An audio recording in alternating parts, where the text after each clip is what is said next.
Hello everyone, welcome back to the channel. Today we will be continuing the 0 to 2000 ELO speedrun. I'll be playing 1300 ELO, 1400 ELO opponents, and I'm going to try to explain every single move that I make, and hopefully it's going to be very instructive and helpful for you. Okay, E4. You can play whatever you want. I play the Carl Khan. You don't have to copy me. You can play whatever you want. C5, D5, E5, whatever you want, but just stick to it. That's the most important part. You want to get the same structure every single game so that you know exactly what to do because you've already faced it. Does that make sense? Okay, so I'm gonna play d5. Most likely they take, and then push the pawn d4. How do I know this? I'm not a magician. I got this over and over again because I play the exact same opening. I'm gonna develop. Here, it differs. Bishop, pawn here, bishop there, bishop out, knight here. Too many moves, but all of them we just continue the exact same way. Develop knight, develop the bishop to f5 or to g4, play e6, get the bishop out and castle. This is not known as theory. This is not theory. This is just basic understanding of the opening. You need to activate your pieces, and that's pretty much it. He's attacking the pawn. I don't have to take, because whenever I take, he might push the pawn, attack my knight, and it's very annoying. I have to move the knight, and it's gonna take this pawn, and it's gonna have a lot of activity. So what do I do? I play knight f6. I'm just defending my pawn. If he played the knight c3, now we can choose to play bishop out first, like bishop g4. But there might be this move. There might be another move, which is queen b3. Queen b3 attacking this pawn like this. So I'm just going to stick with the principal idea. You can get out with the bishop, but I like to play e6 sometimes, because whenever they take me, I take back with the e pawn. Why with the e pawn? Because if I take, for example, with the knight, and then the knight takes and the queen takes, as you can see, the bishop is garbage. Looking at this pawn and looking at this pawn. But if he take and I take back with this pawn, then my bishop can be activated on here. Okay, so he's spinning the knight. He wants to add more pressure at this pawn. I can play bishop e7. If he wants to take, I'll take back. If he wants to take, I can take, and he's helping me, open up for my bishop. So I'm going to play bishop to e7. And of course, you should not be allowing your opponent to pin your queen like this, or pin the knight to the queen. So bishop e7 and castle. Let's see what he does. Okay, bishop to e2. Just a normal looking developing move. There's nothing wrong with that. We can castle right now. Pretty sure he's going to castle again. All right. So if I take this pawn, the bishop might take. So there's also a lot of ideas, like, for example, attacking on the queen side. I mean, the openings like the Carl Khan, the Slav defense, we mainly just attack on the queen side. So we play some kind of an a6 move, take here, they take back, we develop, and we get the bishop right there. Okay. a4. a4, because after we take and he takes back, there is no b5. But what is the problem with this move? The problem with this move that it is weakening this square a lot. If I put a piece right there, like a knight or a bishop, nothing can remove that piece from there, because this pawn already was pushed and this pawn was already pushed. So there's nothing that my opponent can do about that. But for now, a simple h6, just to make sure we're not going to be falling for this, because sometimes they want to remove the knight, and after we take back, we lose the pawn with the check. So h6 makes us more, breathing room for the king. Of course, he's not going to take. Is not. They always like try to, force you to play g5. Do not play g5 because your king is there. You want to weaken your structure. h6 is totally fine, but g5 is too much. Right. Now, what am I thinking about? I mean, I'm thinking about queen b6, and the idea behind queen b6, I'm attacking this pawn, adding some pressure there. I can also... What can I also do? I'm just thinking about like a simple knight d7. If he takes, I take back. If he takes, I take, but then the knight can take. That's going to be a free pawn. And I can also just take here. The bishop takes. I go like this. If he takes, I take. Or I take back with that is even better. Yeah, I'm thinking I'm going to just take this pawn.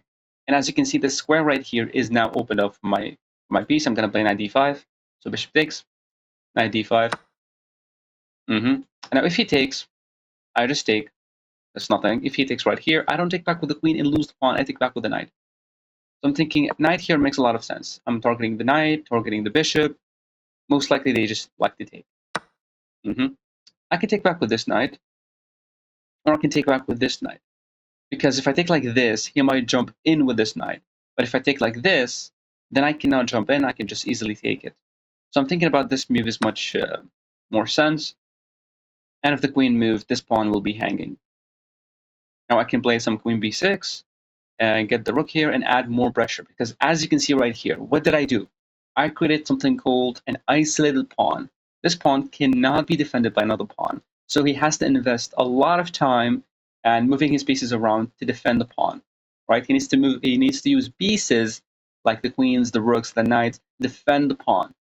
But as you can see right here, every one of my pawns are defended. So, oh yeah, that's move. That move just removed one of the defenders of the d4 pawn.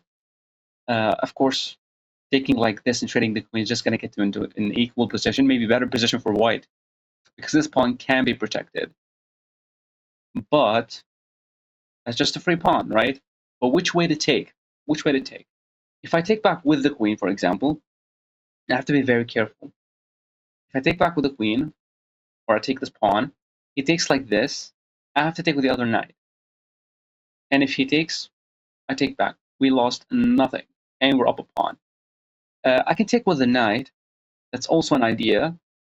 But taking back with the knight, the queen can just move, and then if I move the knight, I might get attacked like this. So maybe it's a better idea just to get this queen trade as fast as possible. And if the queen takes, I'm attacking the bishop and the knight, so I'm kind of forcing him to make a bad move, or just get into a trading or an endgame, because whenever we remove the queens off the board, it's going to be an endgame.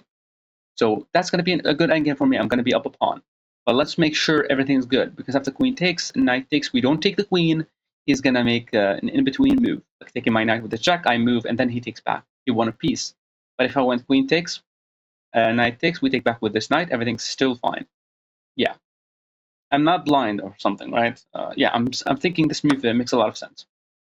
Attack the bishop, attack the knight twice, offer a queen trade. He's just getting into a good position for us. And lately, these videos, I mean, these players that I'm playing in my videos are completely insane. They're really good. I mean, like 1300, 1400, they look playing super well. Now, of course, we take back. Now we're up a pawn. Yes, we're allowing the rooks to be activated, but then the rooks can never go to the 7th rank because of our bishop. So that's something good. Okay, what is this move? Of course, like at this level or at this phase of the game, mainly middle game, end game, just try to get your rooks into the game, activate your pieces, that's pretty much it. But here, pushing pawns is never a good idea, like never. Now I want to go here, I just want to attack the knight, and I want to get this pawn for free. So after knight here, he takes, I take back, he pushes, I take, and if he takes, we're just getting into more trades. That's even better for me. So I'm going to play this move. I don't have any kind of checks or something, so I'm going to go back, attack the pawn, and also offer a knight trade. I just have to play a little bit faster, but since I'm explaining my thoughts and you will not be doing the exact same thing, then you can save your time by not just talking while moving. Knight takes, I'm attacking the pawn. Most likely he's going to try to push it. I'm thinking about having, I don't know, like maybe knight e5, attack the bishop. Bishop would go back. I would take. The thing about, pushing this pawn, which is a reasonable move, I should not be allowing him to take, because then my pawn is on the side of the board. It's not really looking good. If pawn takes and pawn takes, I'm just thinking about, let's just trade the rooks, move the knight, attack this, put the bishop there, and everything seems pretty much active. That's what I'm thinking about. I also have knight to e5, first of all, like this. What else do I have? I mean, knight to e5. The bishop would have to move, maybe bishop there to keep defending the pawn. I would take, and he might take back with the knight. That's pretty much it. Yeah, he could just take back with the knight. And it's going to be a little bit more annoying, actually, to deal with. So maybe I'm thinking about this move first. Let's play knight to e5 first. Let's attack the bishop. Most likely he's going to just go there just to maintain this. I can choose to push and push again, but these two pawns are really, really annoying and really pushing against me. So I'm just thinking about taking like this. I'm thinking he's just going to take back with the knight. Makes a lot of sense, because taking back with the pawn, you're just offering me a lot of trades. That's much better for me, not for my opponent. Yes, exactly. So I'm thinking about bishop d7 just to get the bishop on c6, defending the pawn, getting the bishop pretty much active. But bishop to d7, can he attack my rook? Yes, he can. I play rook c8. What can he do? He can probably just go back, or he can defend. But I don't know. I really doubt it. I'm just gonna play bishop c6, and I'll be good to go. Yeah, I just have to play a little bit faster because only 2 minutes on the clock. This move also does something, but bishop c6 just defends and activates the bishop. All right, so the rook can never go there because of our same move. Bishop c6, the bishop is still controlling this square. We're not, adding a lot of damage right there. Maybe if the knight moved in some specific way, but as you can see, we are controlling this bishop squares. That's good. The bishop going here is not anything good. Now, what do we want? We're up a pawn. I understand being up a pawn is not that much, but okay. So hold on. After this move, the only safe square. I mean, we can go here, but we don't want to overload our pieces. So, for example, the bishop is defending this. And we don't want that. I'm just thinking about this move to attack. He will be forced to push, and he's weakening his structure even more. So I'm going to say this move is much better. And then we can reroute like this and put the knight on d5, because putting the knight in the center of the board is the most important thing. And the bishop's on open diagonals or semi-open diagonals. It is the best thing. Now he needs to defend this. Pushing is not an idea. That's a free pawn. Yes, the pawn will be very, very weak, and he can attack it many times. This actually makes a lot of sense. Push. Okay, he decided to defend with the rook. Almost there was like a bishop takes, pawn takes, and he loses the rook. But to do that, we need to remove the bishop from there. Can we do that? We need the bishop to move so that this move would be winning the rook. But it's not possible right now. Maybe some rook there, rook here, and then taking there, because after bishop takes, the rook takes there will be the rook. But that's going to be too much obvious. That's very obvious. I'm thinking about just a simple knight e7. And what is the idea of knight e7? I want to develop the knight, put it somewhere in the center, because this push would be very annoying. I'm going to go back. I'm going to go back, maybe playing this move, maybe playing knight to f5 to attack the rook, play rook d8, rook a8, whatever rook we want. Okay, he goes there. That does not even begin to make sense. Okay, so he gave me the open d file, so I'm going to take it. I'm going to put the rook. Why I did not choose this rook? Because this pawn can push at any time. And I also want to make use of this very useful pin. So I only have 1 minute on the clock. I just have to play a little bit faster. Maybe we can get the rook on the second rank. Because remember, rooks belong on the second rank and on the 7th rank. These two positions. Always try to get them. So the rook has to go there, and the bishop would have to move. Okay, that's an idea. We have to be very careful of not blundering some kind of a back rank, but it's not going to work right now. Of course, not going to work right now. Okay, so as you can see, we are pinning this bishop. Bishop takes, pawn takes, he would lose the rook, but the rook is defending. That is insane. But what if we play this move? What if we tricked him? Played knight to d5, forced the rook away, and if the rook moved, then bishop takes would be possible, because if the pawn takes, he would lose the rook. Let's try it out. Let's see. And we're also stopping the knight from jumping in, attacking our rook. I only have 1 minute on the clock. I know that I'm trying to be instructive, but I have to be very, very careful. And also, bishop takes, rook takes. There's this move, knight c3, attacking the rook, attacking the bishop. You might go there, though. Rook e5 to defend. But now, what is the threat? The threat is to remove the rook from the defense of the pawn. If the rook went there, if the rook went here, he's still defending the rook. So after takes, there's this, or but he might go there. That's an annoying thing.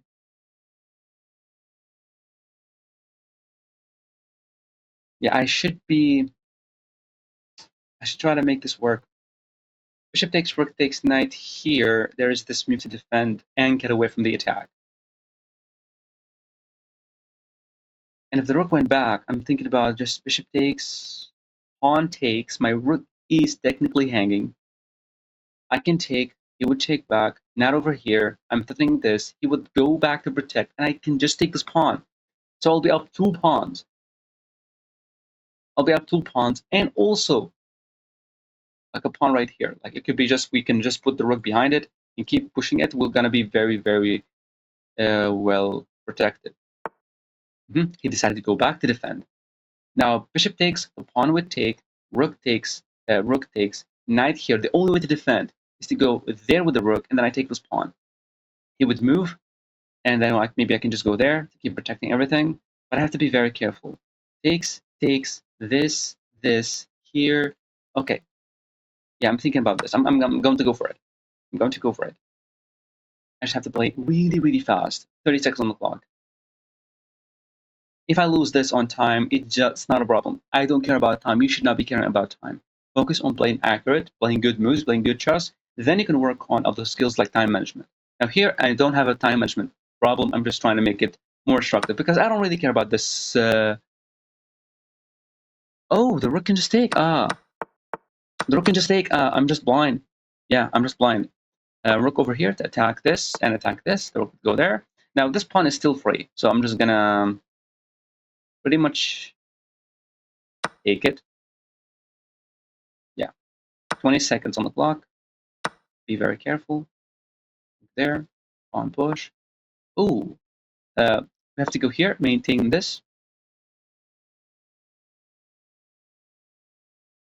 Yeah, this is too much. I need to get the knight active somehow. Yeah, this move looks beautiful. Knight over here, attack the rook. The rook would have to move. And also attacking this, he blundered that, right? We take here. Some checks might be there. 13 seconds on the clock. Yeah, just that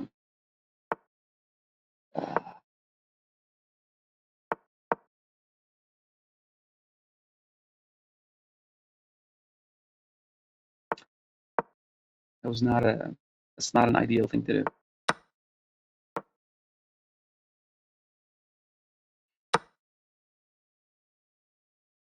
Yeah, being down on time isn't something that we cannot really control, honestly. Is there something good somehow? But this is just down too much time. Yeah, 1 second on the clock. It just completely. But you guys get the point. You guys get the point. How did we win this? Adding more pressure, and then we got the +2 advantage.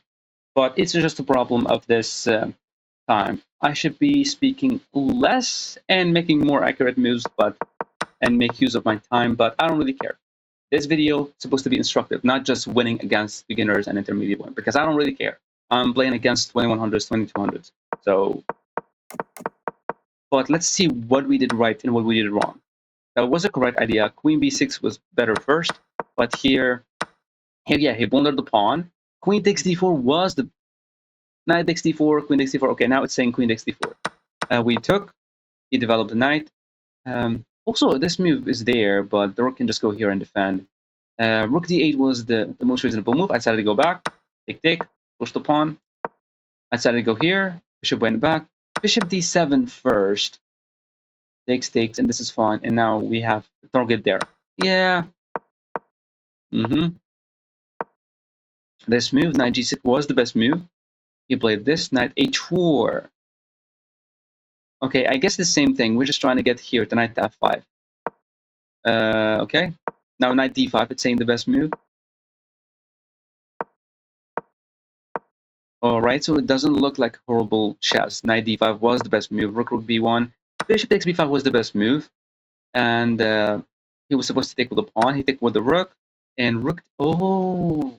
Very cool tactic.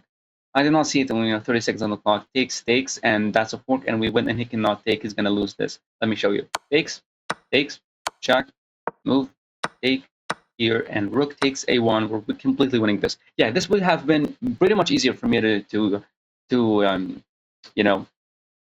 win, because I can just get the rook there, remove these pawns, push one of the pawns, make a queen, ladder mate. It's very simple. Yeah, I did miss that.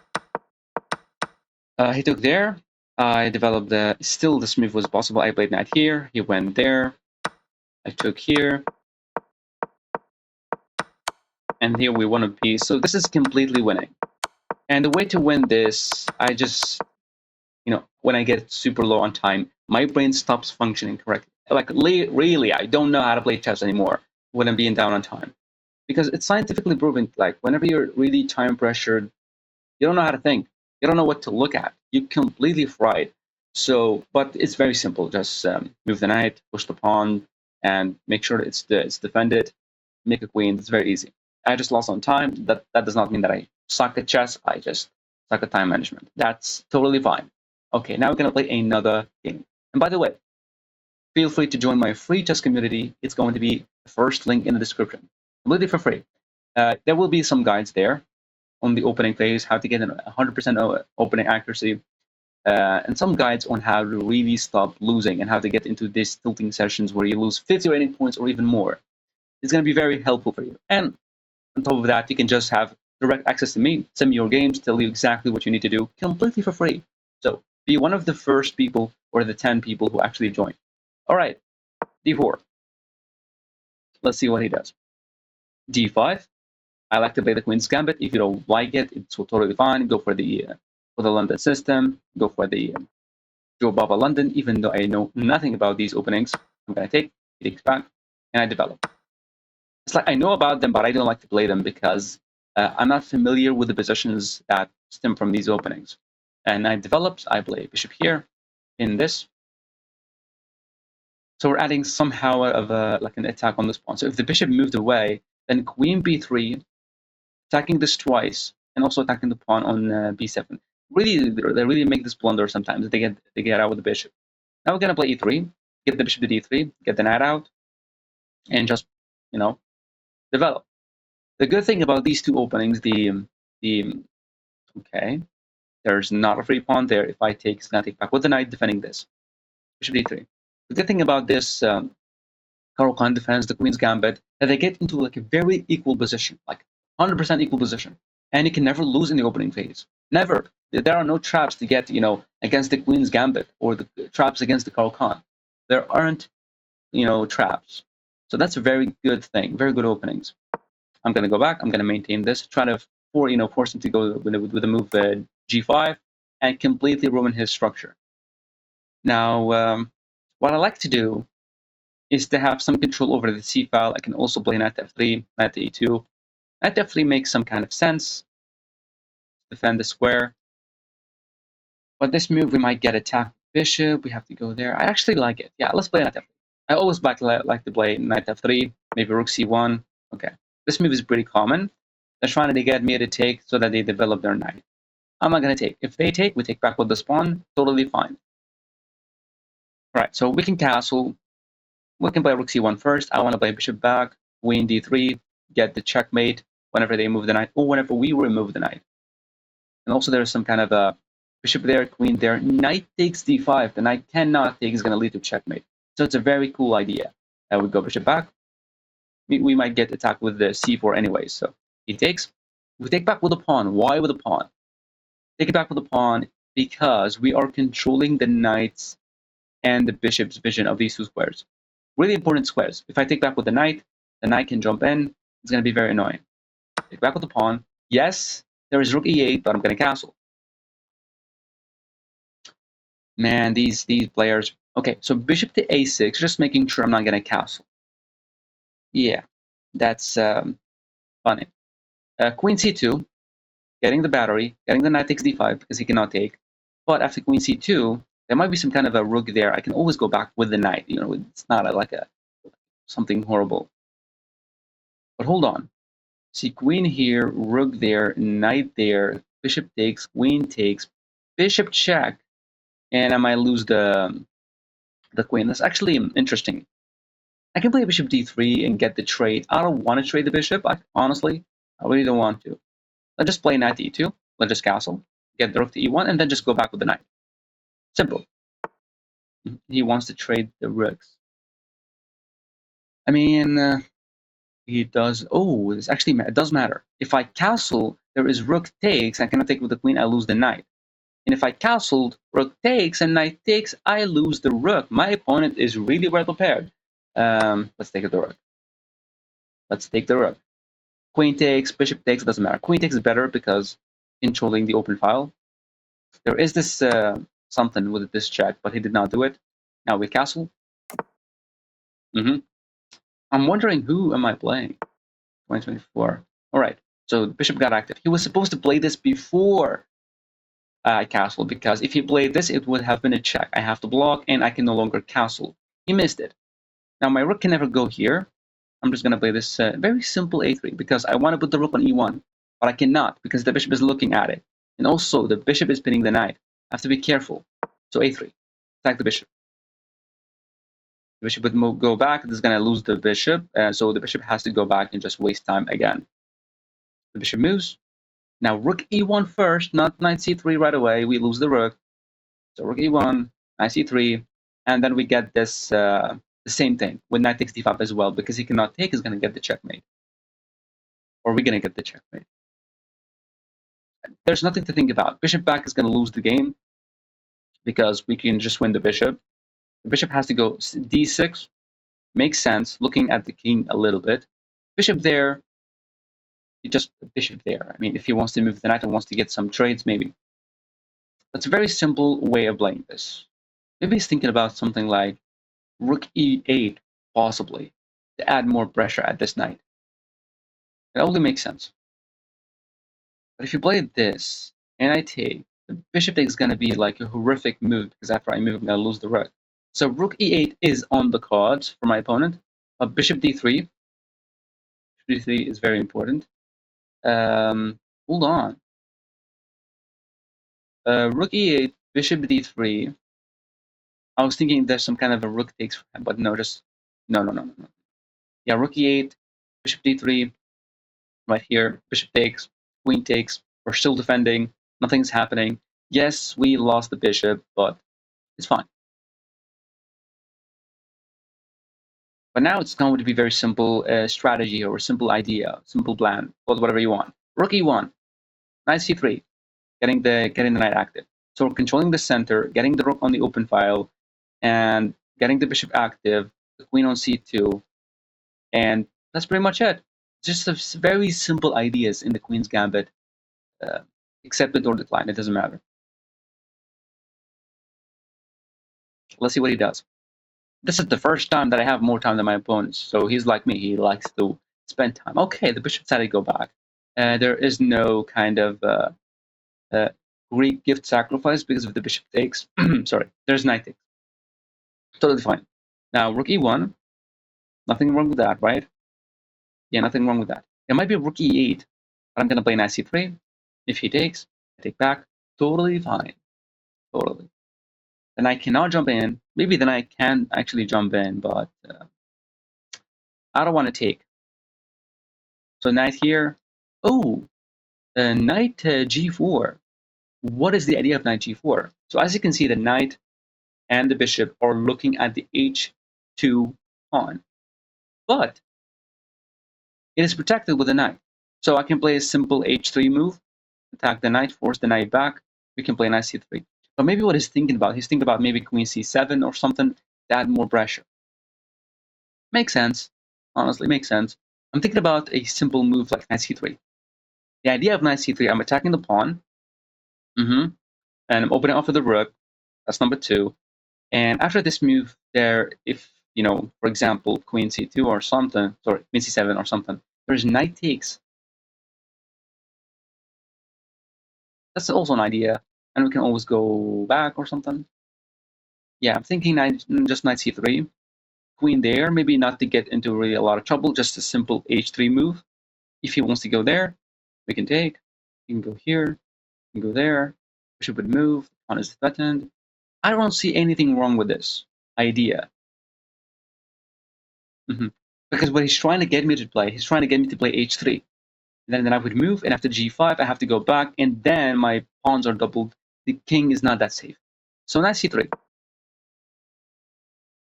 I'm not worried about this. It is defended. Only if the knight were moved from here, then I'll be very freaking worried. But now the pawn is hanging. He did not see it. He did not even look at it. That is, I mean, come on.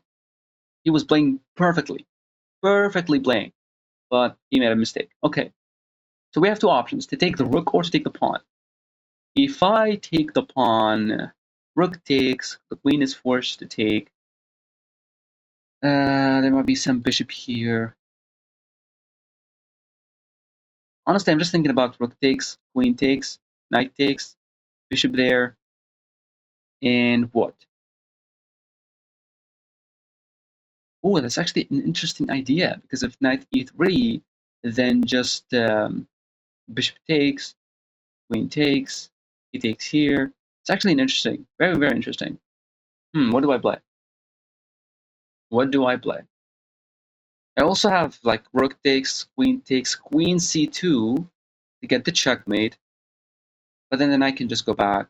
And I can just still take here, because he cannot take. He's going to get checked here, checkmate, because the bishop is looking at that square. Which one is better? I have to be very careful. Knight takes. There might be this move right away. Then this check, he would take. I would take. He would take. I would take. And he's going to play some check. I can move. I don't know. I really don't want to play this move h3. What do I play? Rook takes, queen takes, free pawn, bishop there. There is bishop a2 as well. Just defend this. Makes sense, right?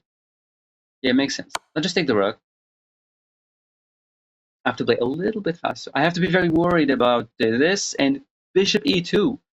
Bishop e2 is really annoying because it's trying to remove the knight and then win the pawn. Oh, that's an idea. That's a very cool idea, actually. I don't think I can win the pawn right now. So h3, bishop e2, queen d2, bishop takes, pawn takes, and he wins the pawn. That's actually super insane. I have just bishop d3. You know what? Just tell him fuck off. Bishop d3, very simple idea. Yeah, let's just bishop d3. Make it simple. Keep it simple. Bishop takes, we take back. Very, very, important idea that if the bishop takes, queen takes, the queen cannot give me a checkmate because the knight is protected. But hold on. Ooh, I actually missed something. Bishop takes, queen takes, some kind of a bishop takes I cannot take. This will get in. Oh, yeah. Yeah, some bishop takes or knight takes. That's, come on, bro. He's really having it. Like, he's really good, but he did not see it. Knight takes, bishop takes, I can never take. I'm going to get checkmated like this. But he did not see it. That's totally unfair, but, whatever. Bishop right here, just get the trades. h3 makes sense. What else? h3, bishop there, takes. h3 makes sense because the knight has to move. But there will be the knight there. And if I take, I'll get checkmated.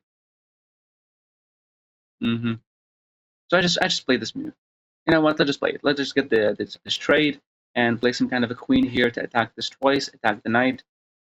So bishop takes, queen here. And knight moves back. That's an idea. And knight there, knight takes, pawn takes. A lot of stuff. My opponent is playing perfectly. I don't even think that this pawn is actually free because of bishop there. And also he had the idea of taking the pawn for free, but he did not see it. Okay, so takes right here. Always take towards the center like this. Unless in some certain situation you take like this, but take like this. Now there is no checkmate. I have to be very careful of moving this knight. I'll be cooked. Okay, so knight trying to jump in.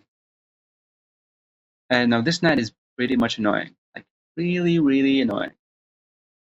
There is no check. There's not going to be any checks. Happy about that. I'm thinking about just a queen e2. Takes. Yeah, I'm thinking if I got my opponent to an endgame, he's just going to panic and don't know what to do. Queen e2. Yeah, queen e2 is very important because I want to move the knight.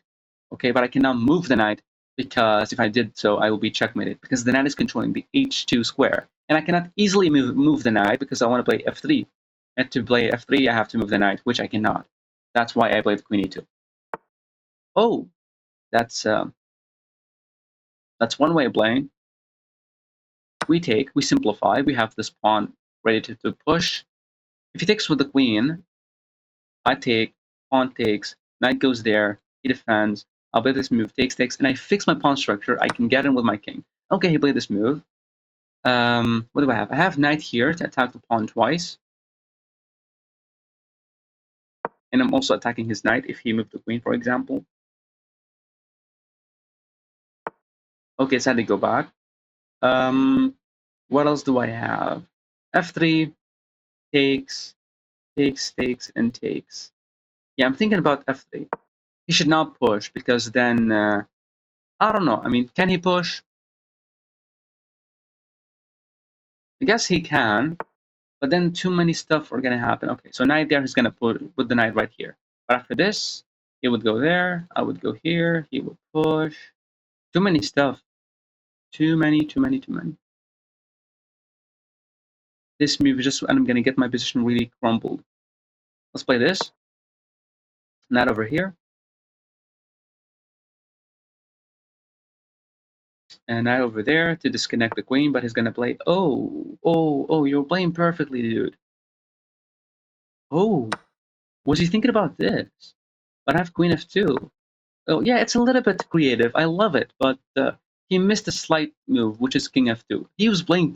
Whoa, really good opponent. That is insane. Okay, now I can just easily take it, right? Because if the queen takes, I just have to protect the pawn, protect against any checks. So queen e2 makes a lot of sense. Also, this move. I need to get more trades. I need to win the pawns. I need to get more trades into the game. I need that. If he takes, he's just completely losing because after f4, I'm just gonna stop all of his pawns from pushing. Okay, king there. He should not play it because then whenever he plays again, he's gonna get cooked. Okay, if he takes, I'm gonna take back. I'm gonna fix my pawn structure. Get the king close. He was supposed to get the king here. He failed. Now I play king c5. He plays this. I go here. He gets in. He can never push because the pawn will promote. He was playing perfectly. I'm really sad about this. We take back.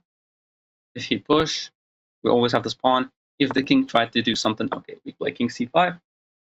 Push, he's gonna get cooked. Maybe b4 first. Yeah, b4 first. Play this move, take, and then move the king and push the pawn. He's not doing anything. This push, he can never do this because I have pawn pushing.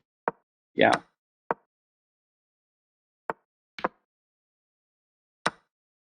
Give him a check first. Another check. Another check.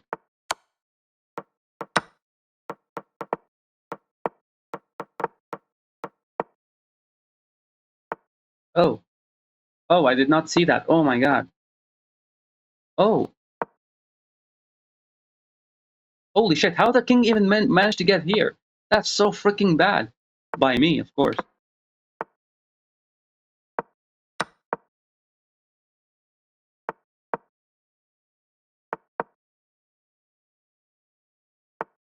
And get fucked. Sorry for cursing, but he's just trying his best to, nick of time, 0.7 seconds. I just really hate these kind of opponents who just like to win on time. It's not worth it. Like, how would you be like happy with yourself winning a game on time? You're completely losing the game, completely crushed, defenseless, but be happy about winning on time. It's just completely, I don't know. I don't really respect this way of winning a chess. Sue me. Okay. Let's see. 83%. Okay. What is this? Right. D4, D5, C4. We just played the Queen's Gambit. Makes a lot of sense. Developing. Nothing wrong. And whenever you're looking at the game review, I don't want you to look at every single move. Oh, why this was better? Why this? Why that? No. As long as it keeps some kind of an equal position or a better position, it's totally fine. You only look at the moves that are really, really bad that cost you the entire game. Like a complete blunder of a piece. Why did you blunder that? Or you lost on time. Why did you lose on time? These kind of big moves, not just slight inaccuracies and mistakes. Because the engine will never be satisfied with your moves. Never. Bishop d3 was the best move. Just to, stop him from not allowing us to castle. And after take, we take back. And we'll always have some kind of pressure on this pawn. Yes, but I played knight d2, which was bad. I took castle. That was the best move. I attacked him, put the rook on the open file. Okay. This move seems like a blunder. Okay. Oh. Bishop f5. Attack the knight.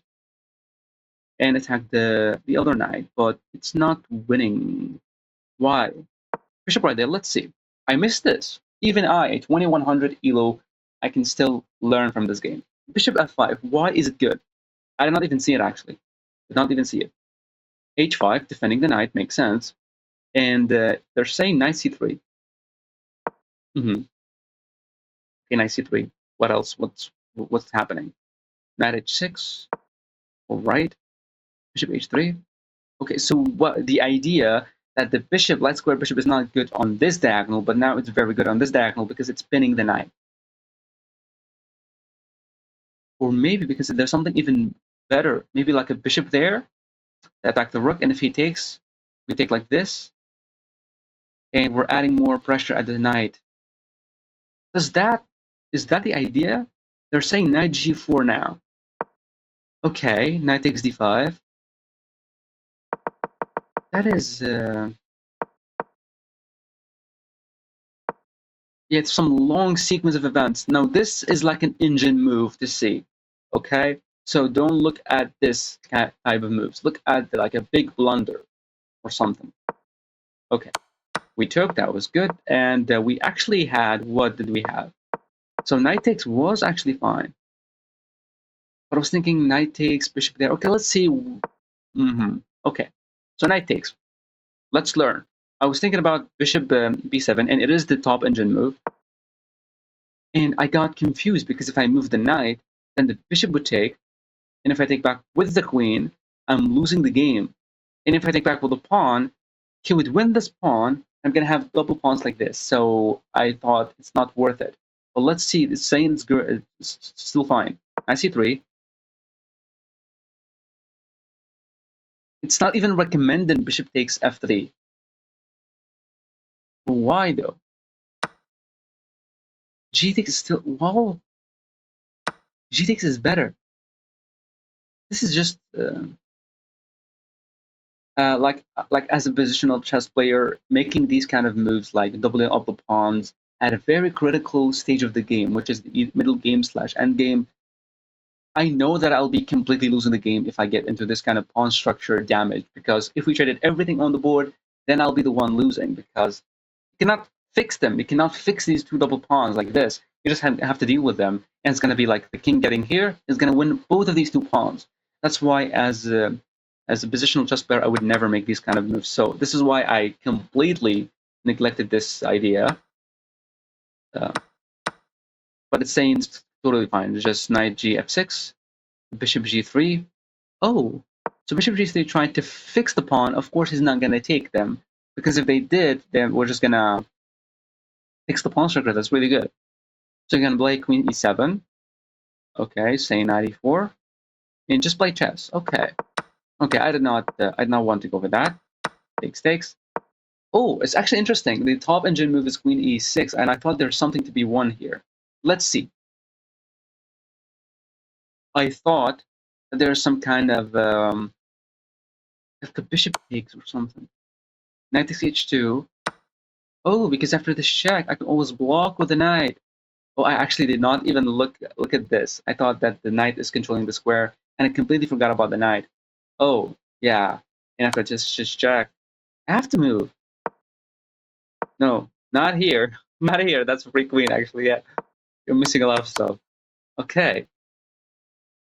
And if knight takes, the same thing, knight takes here, there is no check right there, because then I can always go back. Oh, yeah.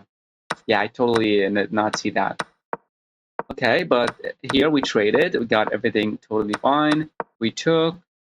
We had to go there to make sure we're going to get a trade and remove this knight. Really annoying knight here. I'll play this. Oh, queen c4. Get the queen trade. Get in with it with this move. Push the pawn. Makes a lot of sense. But I was down on time. He played this. He needed to play knight d5. So this is his only mistake. This is his only mistake. Look, I mean, that's an amazing achievement by my opponent. Play the perfect game and get into like this kind of end game and still playing perfectly. But this, he only needed to play knight d5. And if he played knight d5, I was actually not sure what I'm gonna do. Actually, I was thinking about like knight d5, knight. Whoa, that is the best move. I was thinking about knight here, but what about this f6 move? f6, knight d3. Just go back. Oh, and just try to play this, and after he takes, we take back, and then we you know, yeah, that's a little bit. But then here he played this move. I took the pawn, and he thought about this. I cannot take. I'm gonna lose my queen. King f2 is the best move. We traded pieces. He was not even supposed to trade the queens. And look, always take this as a really, really important step in the endgame. If you're like an endgame like this, a queen pawn endgame, keep the queen on the board. Even if you're down 1 pawn, 2 pawns, 3 pawns, keep the queen on the board. Why? Because if you remove the queen off the board, like my opponent did, it's a very simple idea for me. Get the king there, win these pawns, push the pawns, make a queen, and win the game. Very, very simple, and there is no counterplay by my opponent, right? But if the queen is off the board, it's going to force me to think about the best move, because if I made one slight mistake, then my opponent's going to get some checks, and it might end up in a draw because of repeated checks or perpetual check. So always keep the queens on the board. If your opponent, especially under time pressure, I was having 30 seconds only. If he moved the queen away, maybe like this, maybe he would have survived and maybe won the game on time. But he just traded the pieces off the board, and I got the king off the board. And honestly, here I just blitzed out the moves. I have no idea how this even happened. Like here, how the hell? I was just blitzing out the moves, like just pre-moving because I don't want to lose on time. In some magical way, the king is super, there, and it's actually a draw. I did not even see that. I thought the king will just take this, and I did not. I was supposed to play king there because whenever the king gets close, it's not going to get super close to the pawn. But I made a mistake here. Sue me, 10 seconds on the clock. That's completely bad. But this movie just this was the blunder, because actually the pawn on the side of the road, the side of the board, are never going to become a queen. Why, you might say? Because if the king's super close to the promotion square, it will never be, can never queen, because the king will always stay there or there, and we're just going to keep moving like this. So it can never make a queen. That's why he needed to take, but he missed it. And he thought, oh, I'm going to play king b6, and he's going to get the stalemate. But I went here, and then that was it took me some time, but 0.7, and we got the win. Okay, let's play another 10-minute rabbit game. Maybe this is the final one. All right, let's start. That was really intense. Really kudos for that to my opponent. Right, let's see. From Colombia, Ecuador. Okay, e4, Caro Khan. Bishop there. We play d5. Takes. They might play this check, and I know it's bishop d7. Okay, he just went back. That's totally fine. My opponent is trying to get this move d4. So what do I do? Stop him from taking control of the center. So this is the only disadvantage of this opening that he chose, the hillbilly attack. It just stops him from having this d4 square. I'm going to play knight c6, and I'm completely controlling this push. He can never play it, right? Okay, just spinning my knight. This move's still not going to happen because actually it can still happen. So what do we do? I mean, bishop c5 makes sense, right? Bishop c5, push is never going to happen because we can always take it. And if he wants to take, he can take back. It's totally fine. And also we are developing the bishop. As you can see, having control over the center. Look at this. Two pieces develop. And I'm going to develop the knight, I'm going to castle. And what my opponent did? Pushed the pawn and got the bishop on a4. This move doesn't do much. Nothing's happening there. This is defended. This is also defended. So I'm going to play knight f6. The only move that I should worry about is d3, bishop g4, pinning the knight. And it's going to get a little bit confusing. Yeah, he's thinking about this. This is what he wants. Of course, bishop here is going to be a blunder. Why? d4, that's a fork. So he's thinking about this move. And you might say, well, how do I know this? How do I know he's going to play bishop to g5? Because it makes sense. Pawn push is a clear indication that he wants to use this bishop. Putting the bishop here totally does not make any sense. It's a passive move. No one plays passively. Bishop there is clearly a blunder. Bishop there also a blunder. Bishop there also a blunder. So the only move by the process of elimination is the move bishop g4, bishop g5. And it pins the knight, attacks the pawn, and creates chaos. h6. You're not gonna have it. Not gonna happen. Think about something else. Now there is this move knight f3, attacking this pawn. It's not defended because the bishop is pinning my knight. But if he played knight f3, castles, bishop takes, pawn takes, knight takes, rook e8. This is a passive move. This move controls the center, attacks the center, attack the pawn, creates a threat, but this move is just completely passive. I was thinking about some kind of a bishop b4, but then he would castle, and this move would not win. What do we do? We just castle. Keep it simple. Keep it simple. If he castled, then okay, he took the knight. We take back. Nothing wrong with that. He might be annoyed of the bishop looking like this at his king. We might play. Okay, this is exactly why he played this. I know how they think. That's like a magic trick or something. Okay, so queen to a5. Check. He can block, but he's gonna lose the game on the spot. Queen to a5 is kind of forced to go back, but then d4. There's also this queen a5 check and c3. c3 defends the knight by the queen moving like this. But it's a weakening move, I would say. Yeah, let's play it. First of all, I'm activating the queen. That does not look bad. But most beginners, they blunder this, I would say. But it's not going to blunder that. They're really good. Like these 1300, 1400s were really good. That's insane. c3, he found the good move, defending the knight. Now, I don't want to give him the bishop, honestly. Really don't want to. Bishop there makes sense because this pawn is isolated. This pawn is a backward pawn.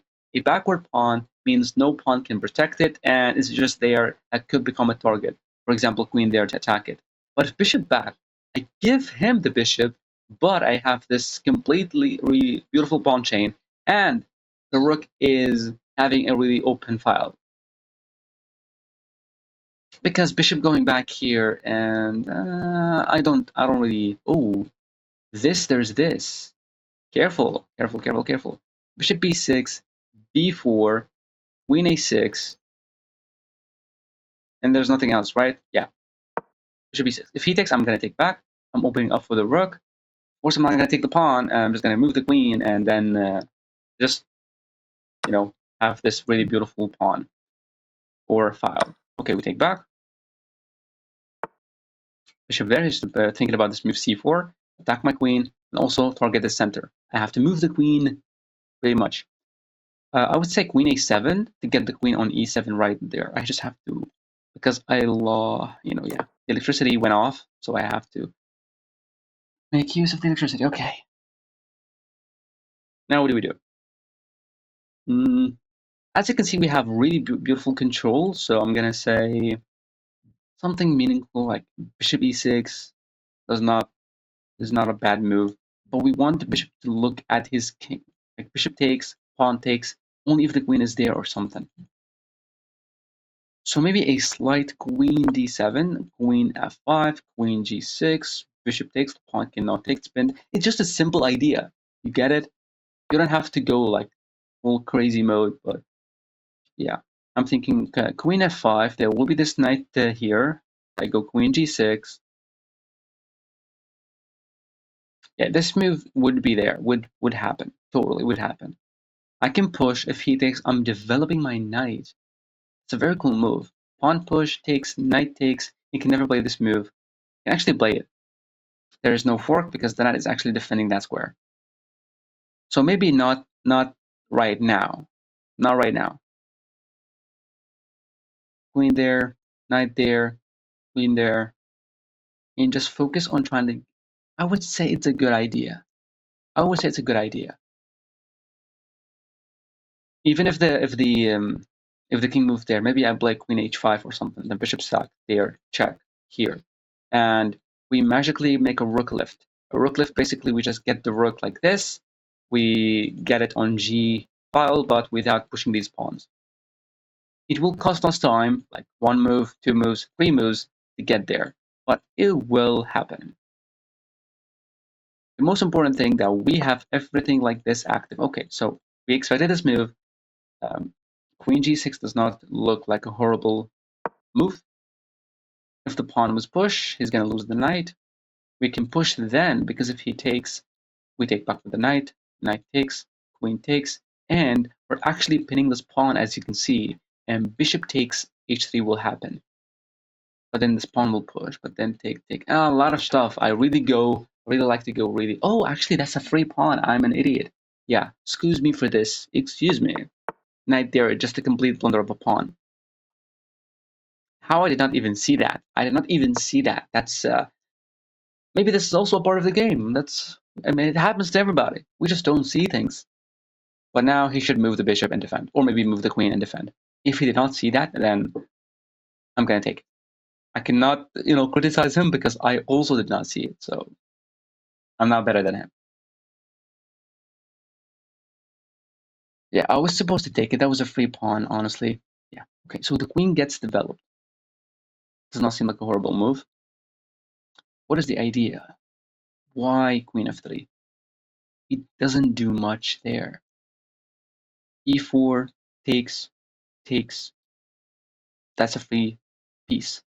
So I'm thinking about rook d8. What is the idea of rook d8? e4 takes, and we're attacking the bishop and attacking the queen. It's very simple, but that's it. This is chess, simple chess. That's the point. Now rook d8, e4 takes. The queen would go there or there to defend, and then we can just get the bishop active maybe. Okay, he attacking my pawn. If I push, he takes. I take. Knight takes is a blunder. Yes, a blunder. So e4, he takes. I was thinking about just knight takes, because if the knight takes, I'm going to take here. And if the queen takes, rook takes, he loses this one, he would have a check. I can move there. My bishop can go there and just trade pieces. So I'm thinking about e4. Takes, and knight takes. Why knight takes? I'm attacking the bishop and attacking the knight. Yeah, I'm really want this. Really want this. Let's play e4. He needs to make a move because this pawn is free. Okay. I can take with the pawn, open up this, but after pawn takes, there is queen e3. Attack the pawn, defend the bishop. But if knight takes, I'm attacking the bishop and want to take here and double up his pawns. Remember, double pawns in the endgame is bad. It's bad for you, really good for you if your opponent has double pawns. So I think I'm gonna take. I'm attacking this. I'm attacking this. And what else do I have? I have, oh, he took. Oh, he took. Oh, he took. What is this? So I just take. He cannot take because I can just take, and after takes, I win the bishop. Oh, he decided to go there. I don't think it does make sense because I actually have this rook d3 move, attack the queen. The queen's only option is to. See, I can just gain more space with this move. The bishop still has to move or something. He can never take this pawn. And if this move, he would go somewhere. I was thinking about some kind of a bishop sacrifice, and if the pawn takes, rook takes, the queen would have to block. But it's actually a very cool idea. Very, very cool. I'm going to go for it. Should I go for it? Let's go for it. Because if the queen went to f4, which is basically the only way to defend, there is queen e2, but actually loses the game on the spot because if bishop takes h3, yeah. So the idea here, how to see these kind of moves, how to see these sacrifices. Try to understand what do you want. What do I want right here? I want to definitely checkmate the king, or I want to add more pressure at the king side. Look at this. Look at this very fragile structure. The pieces are a little bit far away from defending the king. So calculate all the possible moves, all the possible checks, captures, and attacks. Do I have checks? I have this really retarded queen takes g2. He can just take it. That's a free queen. We have another check. We have rook takes, pawn takes. What is the follow-up? Do we have a checkmate? No, because we lost a major piece. And what about bishop takes? Okay, what if he takes? Then rook takes, and that is checkmate. This is how to see these move. Sometimes they're going to look very bad. Okay, sometimes it's a rook sacrifice. Sometimes it's a queen sacrifice. But You should look at all the possible moves. It doesn't matter if the move looks retarded. All the possible moves should be looked at, all of them. So bishop takes, pawn takes, rook takes would be a checkmate. What if bishop takes and the queen takes here? That looks completely bad, because if bishop takes this, yeah. So bishop takes h3. I should not be taking too much time. I only have 1 minute on the clock. I keep doing this. I really love explaining my thought process. So sometimes it takes me a lot of time. So, okay. But the ideas are there. The ideas are really instructive. Now, I'm also threatening this checkmate in 1. That's a very strong checkmate. And also, what am I threatening? If the pawn was pushed, I have bishop g4 defended by the queen, attacking the queen, disconnecting it from defending the bishop. So after this move, here, he's going to lose the game. This, here, he's going to lose the bishop. So you can see how really a powerful attack is this. Why? Because we calculated good move. We calculated this move, bishop takes h3. So always look at all the possible moves, but the most important thing, what is the follow-up? What's going to happen after I sacrifice? So he can take, but that's going to lead to checkmate. Okay, what if he didn't take? What if he pushed? Then we have the bishop here to attack the queen. The queen would move out, would win this. What if he did something else, like queen takes? Calculate all the possible moves. Now, because I only saw like a free pawn in an attack, I completely just said it is a good move. Okay, so rook goes there to defend the pawn. Probably the only move that probably makes sense. So I'm thinking about bishop sacrifice again. Okay, so bishop sacrifice, the king cannot take, the rook has to take. After this check, he would go here, and I have no more check. So this, that's bad. This move is there, and he has to move away, but I'm thinking this is the only move. Makes a lot of sense, right? Because if the queen moved anywhere else, queen h5 would be checkmate in 1. So most likely he needs to sacrifice the queen. I have to take. He would move the rook. I'll play the check. Just completely bad. Yeah. Hopefully we don't lose some time on this one. But you get the idea. Okay. So pushing the pawn, queen h5 is a checkmate. I went away from this attack and also attacking his queen, a major defender of this piece. And also, creates a really good attack. Like I can go back. I won a pawn. I'm really happy. But think about the most threatening move. What can you do? You can threaten checkmate, which I did, and you can threaten a really major piece like the queen. I did both. My opponent's gonna cry right now. So let's see what he does. There is this pawn push, g3, giving up the queen. I would want to play a check. He would be forced to go here, but queen h3 would be checkmate. So even this move would be bad. Some people, after this move g3, they just like to take here, but always consider other options, right? And also consider other factors. Like, for example, I'm down on time, I only have 30 seconds. So if they play this move and you take the queen, sometimes you won't be capable of converting that. So I'm just going to take, that's a free queen. I'm going to take the bishop next. This is checkmate in 1. If he pushed, which he did, that's a free piece. Also, that's a. So I just made this mistake. It's me. It's not you. It's me. I just had this. Come on. I'm just blind, but it's totally fine. If you have checkmate in 1, look for a checkmate in 3. That's a new rule. Okay, let's see. So the only move, this checkmate, this, no, this, check, here, checkmate, this. Then we just take. That's gonna be checkmate.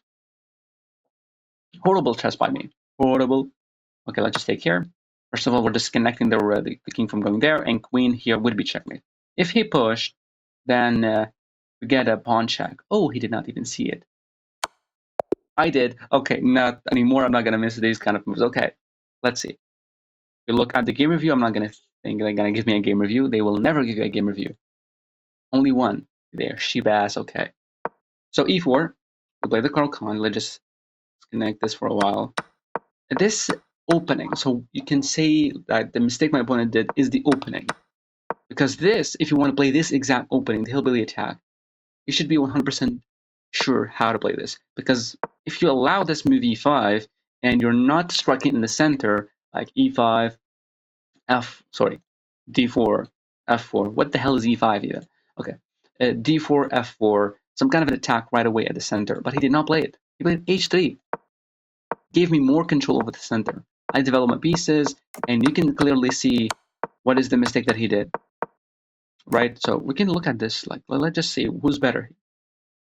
We're slightly better because we have more control. We got the queen in. Every single move makes sense. No, nothing bad right now. Takes, and knight takes. Even knight takes is still fine. We take, queen decided to go back to defend e, and that is the mistake because of rook d3. Because once the queen moves, it will enable this sacrifice. The only mistake that he did is queen to e3. This is the major mistake that he did. Of course, the opening was bad because he didn't know how to control the center with that specific opening. But this is the major blunder that cost him the game. If he went queen e2, he would not be. Even queen e2, yeah, still equal. I will play rook there, but he can just technically push and lose a pawn, but instead get some kind of a defense. He played this move. Rook d3 was the best move, and bishop takes e3. H3 was the best move. You took there. Oh, queen takes e4 was the best move. See, queen takes e4. But I was thinking about bishop takes, king takes, king takes, and bishop takes. We're winning the pawn. We have too many pawns. Yeah, we attack the queen. Queen takes. We take back, and that's obviously checkmate in 1. But if you have checkmate in 1, look for checkmate in 3 or something, and that's it. Thank you for watching.